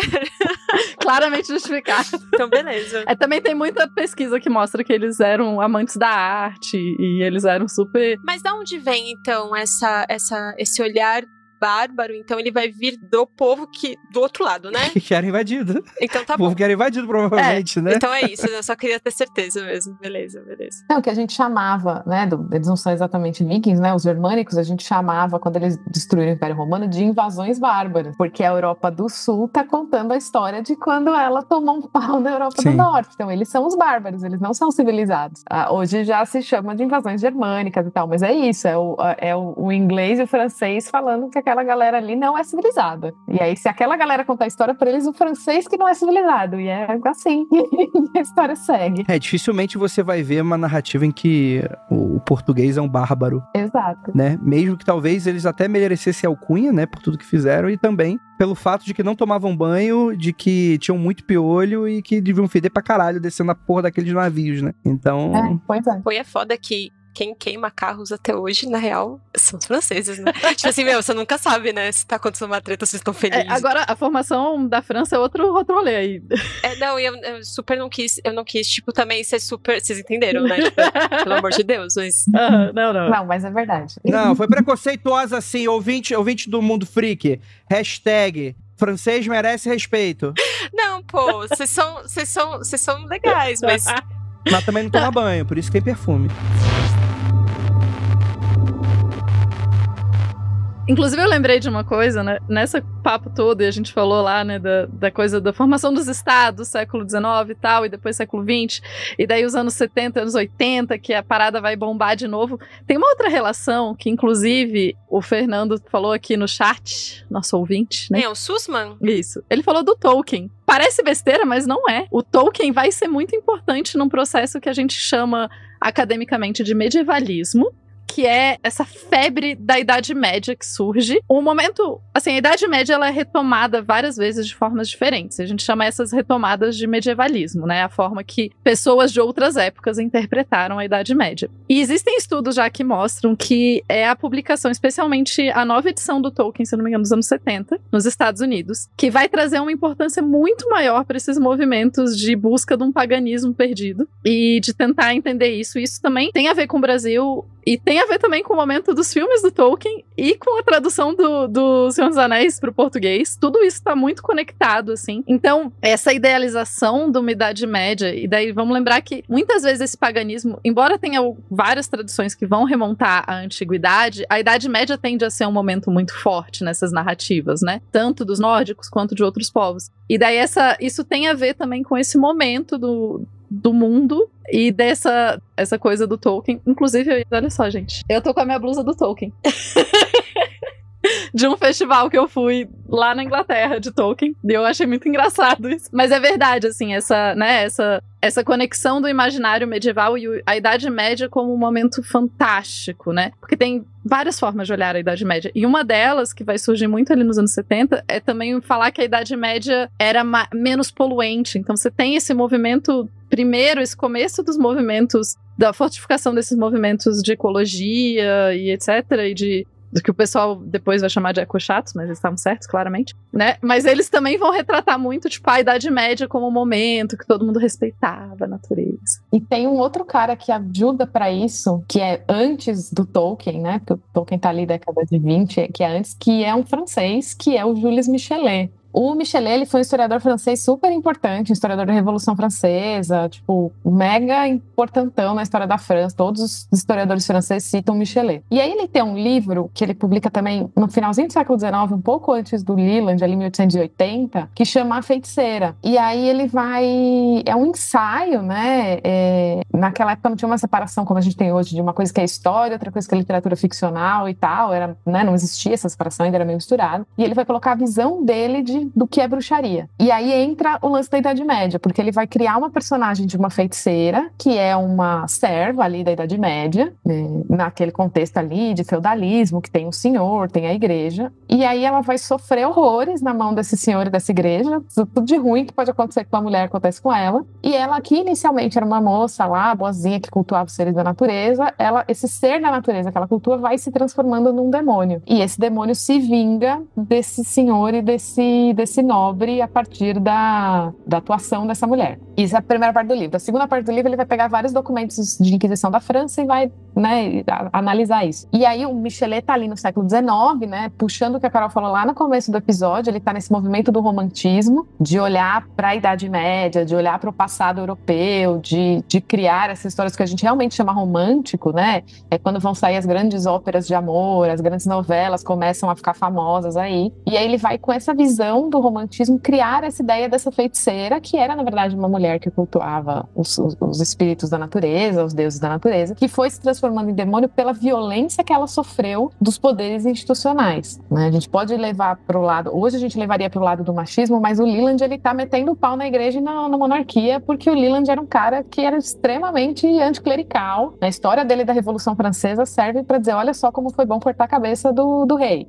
O Leland não, o Michelet tá falando disso, né? E aí até vão ter autores que vão dizer que o que veio depois, né, as interpretações de bruxaria que vieram depois, é que a galera pegou o Michelet, que criou uma história, e interpretou ele literalmente. Mas já tá aí esse pé de que o lugar idealizado de um paganismo tá na Idade Média. E que lá era um lugar, tipo, antes de toda essa violência, era lá que existia essa plenitude, que no Tolkien é o condado, né?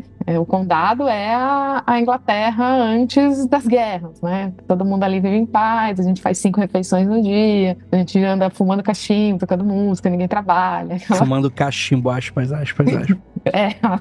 Então, o Michelet tem uma importância muito grande nesse medievalismo, e ele que coloca ali esse dedinho, né, dessa bruxa medieval, cultuadora dos espíritos da natureza e tal, e os outros, que a Murray vai se aproveitar dessa figura, o Leland vai se aproveitar dessa figura, e acho que vem muito na esteira, assim, na época que vem os livros do Tolkien, né, aquela tradução junto com os filmes ali nos 2000, circulava muito algumas traduções novas da feiticeira do Michelet, inclusive com comentários de autores neopagãos e tal. Então tá tudo ali junto, essas coisas todas estão se conectando em algum momento. Né? É legal, como a narrativa é bem concatenada, né? Faz sentido ter um início, meio, fim, um vilão bem claro, né? É uma coisa que é boazinha, mas por causa da natureza à sua volta se transforma em outra coisa. Isso é bem, bem interessante, né? Não, sabe o que na hora que você estava falando, eu estava pensando aqui? Eu estava pensando na parte da prática, assim, tipo, literalmente, assim, beleza, então, ok, vamos pegar o caldeirão. O que a gente faz agora? Eu tava lembrando que no início, e eu não lembro se isso eu acho que eu fiz isso por causa do primeiro curso de Wicca que eu participei, que aí é um rolê neopagão, né? Dentro da Wicca, aí tipo assim, beleza, a gente entendeu que tem várias bruxarias, certo? E algumas dessas bruxarias vão ser neopagãs e outras não. Outras estão lá vivendo a vida delas e são, tipo, é uma feitiçaria. E, ok, tem dentro da Wicca vários tipos de Wicca diferentes, né? Então a gente tem a Wicca diânica, que vai ser um culto pra Diana, e a gente vai ter a Wicca alexandrina, que vai ter um culto super específico ali, que foi criado pelo Alexanders e a Maxine, né? Eu acho o nome da esposa dele. A gente vai ter o eclético, que era a que eu caí na época. A minha sacerdotisa da época, eu não vou falar o nome dela porque eu acho que ela já não tá mais no rolê, mas ela era muito próxima ali do Claudinei e ela era do rolê eclético. O que era o rolê eclético, né? Lembra disso, gente? A gente tá falando sobre uma cadeia de vários tipos de práticas diferentes dentro da mesma prática. O eclético era um que abarcava culto de vários deuses ao mesmo tempo. A única coisa é que você criava umas regras específicas de que você não iria cultuar, por exemplo, um deus celta e um grego no mesmo altar, porque aí já vira algo que não era legal, não era, entendeu? Não era pra você fazer. Então, é bagunça, mas é uma bagunça organizada. Então, você usava o seu altar ali, né, que você tinha um altar específico, esse altar específico tinha uma representação do deus e da deusa, então, existe até uns símbolos específicos para se utilizar, né, o do deus, se eu não me engano, ele sempre tinha os chifres, né, porque por conta dessa questão toda da roda do ano, o deus que era celebrado dentro desse contexto era o Cernunnos, eu não lembro agora, mas, enfim, era um deus com chifres. E a deusa podia usar um símbolo da triluna. E eu me lembrei disso agora, sabe por quê? Vocês estão preparados para ver uma prova de Carol, adolescente, Wicca? A minha primeira tatuagem é uma triluna que fiz nesta idade, assim que consegui fazer os meus 18 aninhos e tive meu primeiro dinheirinho, adivinha com que a Carol gastou o dinheirinho dela? Pois é, então estava lembrando disso agora, da parte prática em si, que é, tipo, cara, como que você tá aqui no Brasil? Eu moro em São Paulo, caralho, tava morando no centro de São Paulo. O que eu faço? Como que eu faço pra ser um neopagão, né? E dentro da minha experiência foi meio que isso, eu comecei a entrar em contato com essa parte eclética, e uma das deusas, que é hiper popular, é Hecate, né? Que é uma que atravessa ali o rolê todo. Hecate e Diana, né? Não exatamente mão dadas, mas se quiser pode, mas... Pra mim, no fundo, elas acabam virando a mesma deusa. Mentira, sério? Por quê? Eu tenho muito essa percepção, porque a forma como eu vejo algumas pessoas cultuarem Diana é muito próximo de um culto de Hecate. Vou trazer um pouco a minha experiência de praticante, assim. Eu hoje tô bem menos na bruxaria, né? Por questões pessoais, eu tô muito mais no meu lado macumbeira do que da bruxaria, mas já tive muito tempo. Eu comecei também na Wicca e tive durante um tempo uma prática com deuses gregos, tive coven, tudo, e uma prática solitária. E com os deuses gregos a gente acaba sempre caindo em Hecate, apesar de eu ter um panteão que era lá, tipo, todos os deuses abaixo de Zeus, né? Porque quando você cultua deuses gregos, você cultua Zeus. Ele tem que te dar uma permissão. E a forma como eu vejo que as pessoas entendem Hecate meio que absorve Diana. Principalmente se você for pro pessoal da estregueria, né? Essa ideia da Diana como deusa da patrona das bruxas, como a deusa da lua, da fertilidade, ela é meio que um bracinho ali do que é Hecate, né? Na sua visão mais tradicional, digamos assim, de Hecate. Né? Eu, pessoalmente, acho que hoje o pessoal dá uma viajadinha no culto de Hecate, assim. Tem algumas coisas que, como praticante, eu olho e falo, olha, galera, nessa linha aí eu não cruzaria, eu não faria isso pra essa deusa, porque Hecate é a deusa do mistério, né? Ela é a deusa da encruzilhada, da noite, ela não é uma deusa que você vai, assim, tipo, e ela vai te acolher, enfim. Então tem algumas coisas que eu tomaria um pouco de cuidado, mas eu acho que a Diana, que alguns grupos cultuam, é muito mais próxima de Hecate do que de Ártemis, por exemplo. E Ártemis é essa deusa caçadora, essa mulher sozinha, né? A virgem no sentido de que ela nunca se casou, né? Ela tem uma relação muito próxima com Apolo, que é um deus solar. Então eu acho que essa Diana hoje da galera tá muito mais próxima de uma visão de Hecate, se a gente olhar pra Hecate mais grega, do que uma Ártemis, né? Oi, Inês, mas assim, Hecate, no primeiro, assim, eu acabei de chegar, porra, não sei nada, beleza, gostei do neopaganismo, vamos praticar? Beleza, que legal, sou bruxa. Que bom. Tá tudo bem, gente, é assim mesmo. No início a gente tá muito animado e a gente faz assim mesmo. Tá tudo certo, vamos lá. Tá tudo certo, né? Deu merda, diz que M, já sabe. Sim, você chama seu amigo da macumba. Ele vai resolver. Exatamente. Não fica passando dor de barriga, não. Vai pedir ajuda. É por isso que falta filme de terror nesse país, né? Porque todo mundo... Porque a gente resolve ali com um charuto e uma vela preta.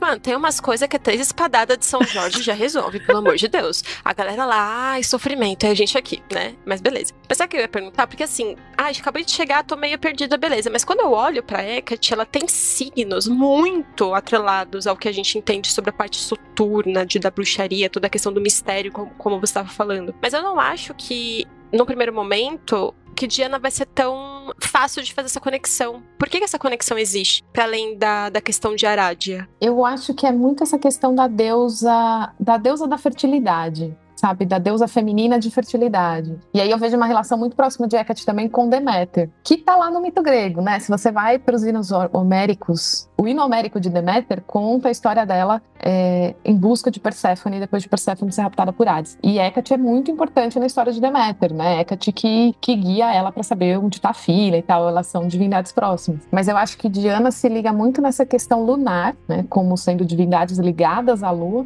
Para os gregos, elas não são a lua, né? Para os gregos, a lua é Selene, que é o corpo lunar. Mas também acho que ela tem uma certa relação, porque elas são divindades lunares, divindades da noite, com uma questão de fertilidade. E acho que do meu ponto de vista, a bruxaria tem muito essa questão da fertilidade, né? E muito essa questão do feminino. E aí acho que independente um pouco da corrente, existe uma valorização do feminino que não tá nas religiosidades hegemônicas, né, abraâmicas, né? E acho que elas estão muito ligadas nesse ponto, assim, dos pontos onde elas se tocam, né? A questão lunar, a questão da fertilidade, a questão feminina. E aí outras deusas podem vir junto aí nesse rolê. E aí, do ponto de vista de um praticante, eu acho que Diana é mais fácil de você ter um relacionamento a princípio do que Hecate, né? Hecate é uma deusa mais... Hecate é a deusa mãe? Hecate... A deusa... Tem teóricos que vão para esse caminho, assim. Tem teóricos que dizem que Hecate é uma divindade muito antiga, que até o mito grego traz isso, né? Que quando Zeus ganha a guerra com os titãs, Hecate fica do lado dele. Ela é uma titânide, mas ela não luta com os irmãos, ela vai lutar a favor de Zeus. E Zeus triplica o poder dela. Ele não tira o poder dela como ele faz com os outros, ele dá mais. E aí tem alguns mitólogos que dizem que isso é uma alegoria para dizer que Hecate é uma deusa muito mais antiga do que o culto olimpiano. Que quando os deuses que a gente conhece como olimpianos, né, Zeus, os seus irmãos e filhos chegam na Grécia, o culto de Hecate está lá há muito tempo, que vem de uma outra região que não é Atenas, né, que é mais para o norte. E tem alguns vestígios muito antigos ali, de cultos de deusas lunares e tal. Talvez etrusco? Não é. É difícil, né?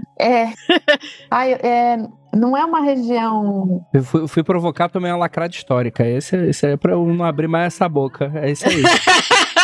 Não é a região da Macedônia, é uma região mais ao norte da Grécia ali. Eu fiquei só curiosa. Eu acho interessante essa relação, Inês, porque eu tava lendo um texto muito interessante que fala sobre Hera, a esposa de Deus, né? E a construção de Hera é completamente baseada nesses mitos gregos, né? Helênicos, que fala sobre essa mulher que era extremamente ciumenta, por causa de você tinha aquele marido que, enfim, se transformava em ganso pra comer os outros, né? A bicha tá um pouco certa, né? Às vezes. Não, mas ela era vingativa, né? Sim, tipo, não, Zeus fazia isso e ela matava bebê, né? Tipo, ela foi matar Hércules, por exemplo, né? Não tô defendendo, tô só falando engraçado. Gente, acontece. Às vezes você tá de boa e aí, pô, não deu, entendeu? Você manda uma cobra pra matar, né, o filho bastardo do teu marido. O marido dela era o rei, ela tinha que garantir que os filhos dela iam chegar no trono. Não, tá bom, gente, tá bom, gente. Ai, todo mundo erra. Meu ponto é... Dá seu argumento, Andrei.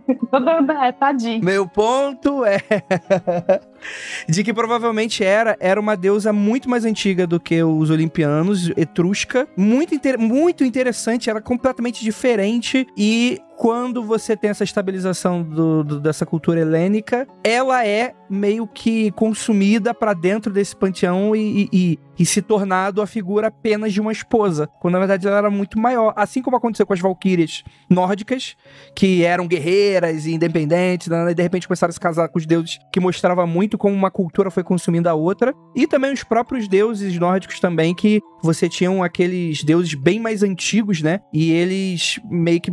E assim, isso na questão histórica, mas se a gente for pensar na questão histórica do que estava acontecendo ali, era um povo que estava dominando o outro, né? Então, como é que eu faço pra mostrar esse domínio? A deusa que você cultuava agora casou com meu deus que é mais pica e sua deusa tá relegada a esse papel aqui, né? De pessoa que a função dela é sentir ciúme, né? Isso aconteceu.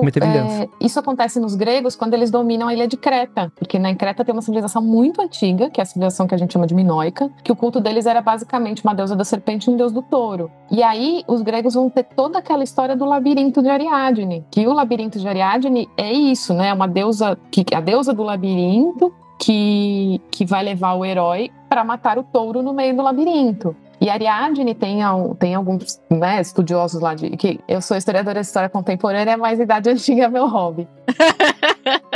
Tudo bem, a gente troca. Eu sou da antiga e isso. Tem uns arqueólogos que dizem que Ariadne é exatamente isso. Ela era uma grande deusa cretense, ela era uma das deusas lunares cretenses, uma das deusas serpentes, que quando os gregos dominaram, tanto ela quanto a mãe, né, que é a rainha, que é aquela rainha que na história é a mulher de Minos, que transa com o touro e engravida no Minotauro. Elas eram deusas de uma importância muito grande no culto da civilização minoica, que quando os gregos chegam lá com o culto patriarcal de Zeus, elas são absorvidas e elas viram divindades muito menores, né? A Ariadne, ela é uma deusa que a gente pode dizer de terceiro escalão, ela é mulher do filho de Zeus e Dionísio, né? A rainha vira a rainha lá que transou com o touro, que deu a história, o Minotauro vira um monstro, e na verdade é uma alegoria de uma divindade anterior, que isso mostra esses processos de iluminação, né? A gente fala muito disso do cristianismo, né? Como a Igreja Católica foi absorvendo mitos e transformou deuses em santos. Mas os gregos já tinham feito isso, um tempo atrás. Os romanos vão fazer isso. Todo mundo fazia isso, gente.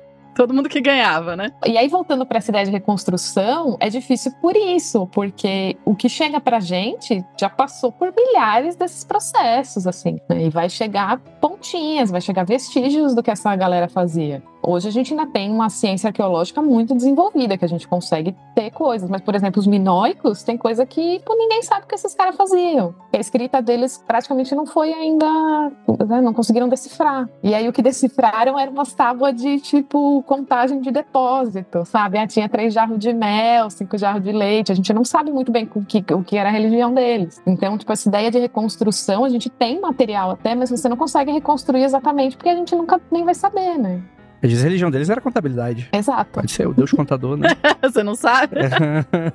É isso, assim, né? Porque muito do que a gente sabe sobre essas outras civilizações da antiguidade foi o que os gregos eventualmente editaram e contaram pra gente. E daí é todo um outro caos, assim, né? Então tem que tomar muito... Eu falo tomar cuidado, não é pra gente não é pra você virar pro seu amiguinho que pratica uma religião, né, e falar, sua religião é errada. Não, a religião dele não é errada. É sim, pode fazer. O André tá liberando, faz. Não Fala pode. que o André mandou. Não pode. Nenhum amiguinho que tem... Não é pra eu falar a religião dos outros tá errada. Mas é pra gente ter essa consciência, né, de que essa ideia é a religião mais antiga do mundo. Eu juro que a primeira vez que eu ouvi essa frase foi de um amigo que era da Wicca. Acho que ele ainda é, mas enfim. E que virou pra mim e falou, é a religião mais antiga do mundo desde 1940. Sabe o que é o pior de tudo? É que eu acho que é uma frase mal colocada. Se eles falassem assim, ele tem raízes num culto extremamente antigo, pai, a gente já estaria, tá bom, suave, da hora, vamos lá. Mas a forma como tem que dar carteirada religiosa, né? Porra, eu vou fazer um livro, então eu vou fazer The Gospel of the Witches, né? Não vou fazer, tipo, um livro na moral só sobre bruxas. Tem que ser The Gospel, né? Tipo, tem que ser um peso, uma contraposição ao rolê e tal. Falando em reconstrução, eu recomendo para as pessoas, vocês já viram a reconstrução de roupas minoicas? Já. Elas são muito legais, elas são muito divertidas. É aqui a minha... É no que me interessa nessa vida. A gente pode falar mais uma coisa de prática antes de a gente acabar? Por favor, por favor. Só pra fechar mesmo a ideia da parte prática, assim, do rolê. Tipo, beleza, que legal, eu gosto do neopaganismo, beleza. Tem uma outra coisa também que acontece muito, não só na parte da Wicca, mas na bruxaria como um todo, que é a coisa de você ser apadrinhado ou você ter uma deusa mãe, um deus pai. Isso é bem comum, tipo assim, real, é uma coisa que faz parte ali da prática, né? Toda a prática, ela meio que acaba tendo uma influência muito forte dos rolês mitológicos, por exemplo. Quando você faz uma dedicação, você não faz uma dedicação por, sei lá, 10 meses. Você vai fazer uma dedicação por 13 meses e um dia, se eu não me engano, por causa do caldeirão de Kerridwen, eu acho. Então, eu não sei se é assim que se pronuncia o nome dessa deusa exatamente, mas, tipo, tem toda uma coisa que acaba trazendo o rolê do neopaganismo, sabe? Em tudo que você faz, mesmo quando você foge da Wicca. E aí, quando você tá falando sobre o Deus Pai e Deusa Mãe, geralmente você faz uma jornada, e aí, de acordo com a sua com o seu rolê ali, vai ser a forma como vai aparecer pra você. Por exemplo, quando eu comecei na Wicca, o rolê era, você vai pegar colocar o nome de vários deuses que você intuir no papel, e aí o papel que abrir dentro da água é o nome da sua deusa mãe. A forma como a Babi, por exemplo, faz, tô na dúvida se eu posso falar. Acho que não. Mas a forma como a Babi faz é mais maneira. Que aí você já tem todo um rolê ali e tal. E no meu caso, por exemplo, rolou bem antes da gente descobrir, rolou sonhos, rolou coisas assim assustadoras. E que não é legal sonhar com eles, entendeu? Tipo, se você acha que é da hora e tal, é ótimo, eles são lindos, é um negócio assim, super charmoso, realmente, antigaço. Mas aí você sonha com isso, você acorda meio triste, né? Não é legal. Então fica aí também essa parte aí, né? Se você quiser entrar no rolê, tá aí também essa possibilidade pra você ter essa experiência. Eu tava rindo aqui, porque eu falei, nossa, essa tradição meio germânica. Porque eu pensei no mundo acadêmico, porque sim. Porque eu acho 100% esquisito que na Alemanha outros países também fazem isso, né? Mas eles te perguntam, especialmente quando você, né, do doutorado e tal, eles perguntam quem que é seu pai acadêmico e quem que é sua mãe acadêmica. E seu pai acadêmico ou mãe acadêmico, no caso, são seus orientadores de doutorado. E daí já aconteceu, de tipo, não, tal pessoa é seu pai? Não, é meu avô. E eu fico tipo, caraca, gente, por que a gente precisa de relações familiares no mundo acadêmico? E é isso. E conferências, tá lá no cafezinho da conferência e tem alguém falando, tipo, não, mas quem é seu pai, né? Seu acadêmico fata. Orientadora é melhor. Mas é interessante esse paralelo porque é meio que por aí que é pra isso que eles servem mesmo. Esses deuses que você vai ter essa familiaridade, quer dizer, pra algumas tradições, ele vai servir como se fosse uma orientação mesmo. Então, é o mesmo rolê. Olha que interessante. Já podemos escrever um livro. O livro que vai ser 5 pessoas que vão ler e entender. É só a gente colocar ele de um jeito divertido, Andrei. Divertido, isso aí. Como as roupas minoicas, é muito divertido. As roupas... A roupa minoica é muito divertida, sim. Ela é muito divertida. Calma, deixa eu ver o Google aqui. Roupa minoica. Tem boobies aparecendo em vários delas. Todas as mulheres andavam com os seios da mostra. Calma aí, por que você vira pra mim e fala que tem boobies como se... não, então se tem boobies, então naturalmente o Andrei vai se interessar. Eu acho que todo mundo deveria se interessar. Na verdade, tem boobies e tá interessante mesmo. Isso é verdade. Viu? Roupa minoica é muito legal. Isso é verdade. Caraca, é muito legal. É tipo, é como se fosse um decote que não para. A roupa é completa. É tipo um corpete, assim, mas sustentando por baixo dos seios e uma saiona com alguns babados e tal, e uns enfeites de cabeça. Da hora, hein? Ok. É tipo uma Idade Média, só que legal. É perfeito, é perfeito. É muito mais estiloso. Tá tudo coberto. Menos os seus peitos. Tá! Toma teu peito aqui. Mas a Grécia é mó calor, né? Tipo, imagina, Ilha de Creta deve ser quente pra caramba. Faz muito sentido. Tá vendo? O Andrei ficou zoando aí. Tá certo. Não, eu estou errado. Eu levei 3 lacradas históricas esse podcast. Por isso que eu não gosto de brincar.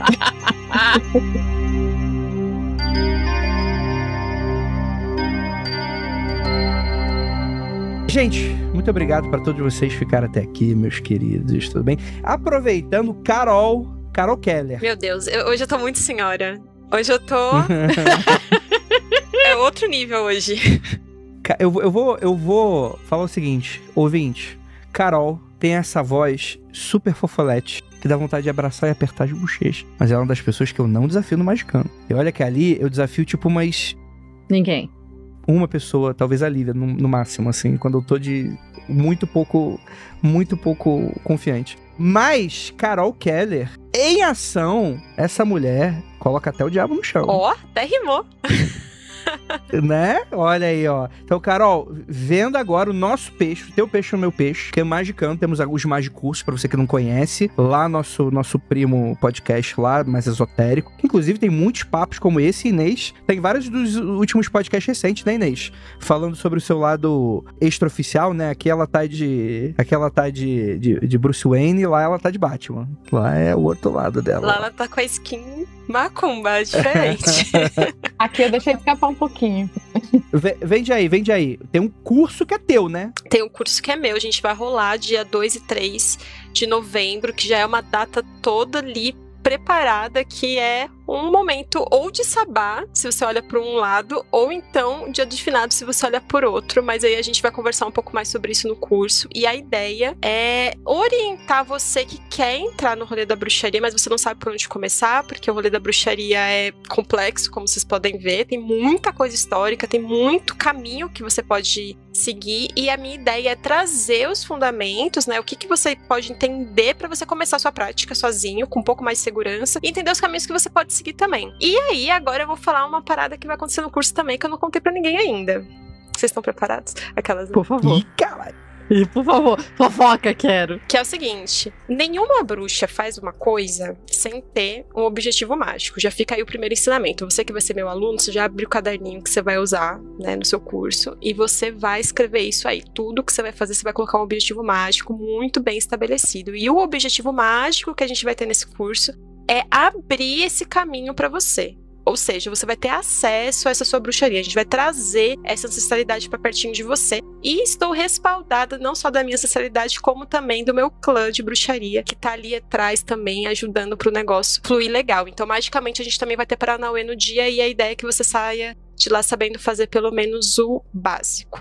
E quem sabe o básico também vai aprender umas coisas novas, que cada bruxa é uma bruxa, né? Vou fazer uma propaganda conjunta aqui só, né? Pessoas que se interessam vão fazer o curso, porque eu, como uma pessoa, né? Eu não sou do rolê e eu não segui. Uma pessoa? Não, calma aí. Você é uma pessoa? Talvez. Que isso, Topá? Talvez. Mas eu sou uma pessoa que não é do rolê mágico, é isso que eu quis dizer. E eu não segui esse caminho, mas eu me interessei muito quando eu era mais jovem. E eu não tinha ninguém, não tinha isso, né? Quando eu me interessei, não tinha esses rolês, não tinham, tipo, né? Então, tipo, tudo que eu tinha de informação era alguma coisa que eu achei na internet. E os livros, tipo, o livro, eu falei, inclusive é muito fofo, que foi a minha mãe que me deu, meu livro de bruxaria. E eu tive que esconder ele depois, de outras pessoas da minha família. Mas a minha mãe que me deu, ela não tinha nenhum problema com isso. E a gente era muito mais na invenção e no caos do que qualquer outra coisa. Então é ótimo poder ter essa coisa, mesmo que você não siga depois por esse caminho, né? Mas vale a pena o curso. Obrigada, vai valer a pena. E tem uma outra coisa também que eu vou falar, hein? Esse negócio que o Andrei falou, a Carol fala fofo e tal. Gente, tem bruxa esperta, bruxa inteligente. Não adianta vir aqui e falar, ai, porque eu vou botar pra fuder.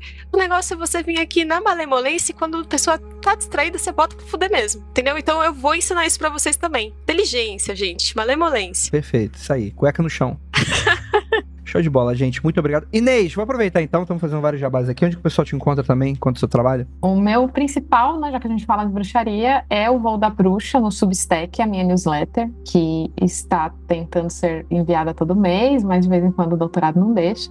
E aí estou nas redes como Inês, no Blue Sky, no Instagram. E também tenho Pontos Ilustrados, que é um projeto que eu tenho com meu noivo, que é ilustrador, que a gente fala ali mais pro lado brasileiro, né? Macumba, cultura popular, festa de santo. Então tem esses dois projetos aí, fica o convite para acompanhar. Perfeito, perfeito. Aliás, recomendo muito. Inês e seu digníssimo Bruno sacam pra caralho de espiritualidade também, então pra você quer saber mais um pouco sobre macumba e sobre esses papos históricos, assim, tudo meio que vai se misturando, né? De uma maneira muito interessante, assim. Eu sinto que encontrar, por exemplo, esse curso da Carolzinha, encontrar uma newsletter como essa, por exemplo, da Inês, foi algo que me faltou muito na adolescência. A gente não tinha acesso a nada disso de fato, né? E isso, de fato, é muito legal, né? Então, pra quem tem aí oportunidade, né? Quiser colocar aí o pessoal aí na teta da maldade, indique também, né? Esses conteúdos. E, galera, muito obrigado para todos que vocês ficaram até aqui. Mandar um abraço aqui pra galera que tá aqui na live, como Fernando Sussman e Augusto Mesquita, que estão a partir de agora bloqueados do chat. Que absurdo! Não vou deixar mais. Eles foram coisas tão maravilosas, eu tive que me segurar pra não ficar rindo loucamente aqui, tô amando. Amiga, o Sussman, ele tá no SPC Serasa do Magicando já, você não tá entendendo. No dia que a gente for cobrar essa dívida, esse maluco tá ferrado. Esse aí maluco tá ferrado. Eu amei. Pra mim, essas piadas, por favor. Quero mais. Eu adoro piada assim. Então, mandar um abraço também pra Laney, pro Augusto, pra tia Code, pra todo mundo que participou aqui com a gente, pra Decaloira. Cara, eu sou muito curioso pra conhecer Decaloira. Eu não sei se é mulher, não sei se é homem, eu não sei se é pra cima, se é pra baixo, não sei nada. Mas temos aqui seres folclóricos aqui, né? Mandar um abraço aí pra galera, pro Tuan, que tá aqui sempre com a gente também, pro Hugo. E pra você que, caso queira ter a oportunidade de escutar um programa como esse ao vivo, falando as groselhas, escutando essas piadas, eu não recomendo, inclusive, é uma antipropaganda aqui. Você vai lá no apoia.se/confidencial, aí você ajuda a gente pra caramba, tem grupo secreto, tem um monte de coisa, e aquilo, não olhe para trás.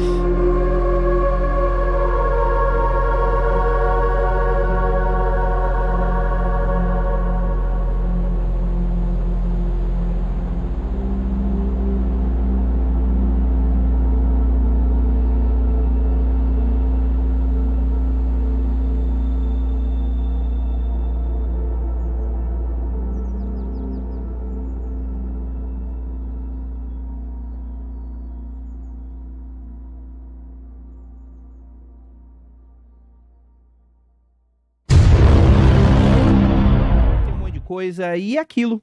Não olhe para trás. Sim, eu quase falei ósculo no bode, tá? Eu fiquei imaginando, fiquei pensando, por que teve essa pausa aí? É a pausa do idoso confuso. Entendi. É aquele momento de... Tem alguns segundos que o Windows dá aquela travadinha. E é isso, terminamos. Só contar um negócio pra vocês. Eu sei que o Andrei tá doido pra ir embora, mas eu vou contar um negócio pra vocês, as meninas. Tá, não, é só mais fofoca. Tava falando dessa coisa caótica, assim, eu e meus amigos eventualmente decidimos criar uma religião, né? Porque claramente, por que não faríamos isso, né? Por que não seguir o caos que está nos nossos corações? A gente jogava RPG, porque a gente não criaria uma religião. E a gente pensou em rituais, a gente imaginou rituais. A gente chegou a construir um mini Stonehenge. Ai, que legal! De pedra. Gente, eu adoraria. De mas pedra. eu não adoraria tanto por causa do neopaganismo, não. Por causa de Outlander. Sou fã. Não, Colocaria a mãozinha. Não, e foi assim. Eu moro em chácara, né? Então a gente foi tipo um lugar perdido no mato, assim, a gente foi no mato, a gente foi procurar pedras, tem noção, não era gigante e tal, porque pedra é pesado, né, então a gente carregar as pedras e tal, e a gente já tinha, tipo, sei lá, seus 15, 16 anos, a gente não era tão forte assim. E daí a gente organizou um calendário de rituais, a gente organizou quem era responsável por qual parte, quem que ia cuidar do fogo, do vento, da terra e da água, e daí como que a gente ia fazer e tal, e daí cada um que era responsável era pra gente se encontrar a cada 3 meses, porque também não precisa ser muito envolvido, né, e daí cada um responsável pelo seu ritual tinha que planejar e tinha que trazer as coisas e tal. A gente não fez nenhum ano de rituais, mas tivemos toda essa experiência aí em caos, porque foi praticamente um coven. A gente criou um coven praticamente. Mas a gente fez ritual na cachoeira de madrugada, porque tem uma cachoeira, né? De novo, eu moro num lugar que tem essas coisas. Então a gente ficava fazendo essas coisas, tipo fogueira, cachoeira, churrasco. Que legal. Assar uma carne, ritual de coragem, entrar na água de madrugada. Você é bruxa mesmo? Então entra aí nessa cachoeira de madrugada. Entra aí, Então entra aí, né? Ai, é só pra contar que eu achei que vocês iam se divertir. Encerre, Andrei. Este programa foi produzido por Paratopia Podcast Storytelling.